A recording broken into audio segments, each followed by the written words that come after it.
తిరుపతి జిల్లా దక్షిణ కాశీగా పేరుగాంచిన శ్రీకాళహస్తిలోని శ్రీ జ్ఞానప్రసూనాంబ సమేత శ్రీ కాళహస్తీశ్వర స్వామివారిని గుజరాత్ హైకోర్టు ప్రధాన న్యాయమూర్తి సునీత అగర్వాల్ కుటుంబ సభ్యులతో కలిసి దర్శించుకుని ప్రత్యేక పూజలను నిర్వహించారు.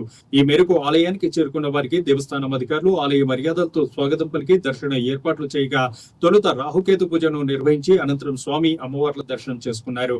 అనంతరం వేద పండితులు వేద ఆశీర్వచనము తీర్థ ప్రసాదాలు అందించగా ఆలయ అధికారులు శేషవస్త్రం స్వామి అమ్మవార్ల చిత్రపటం అందించి సత్కరించారు.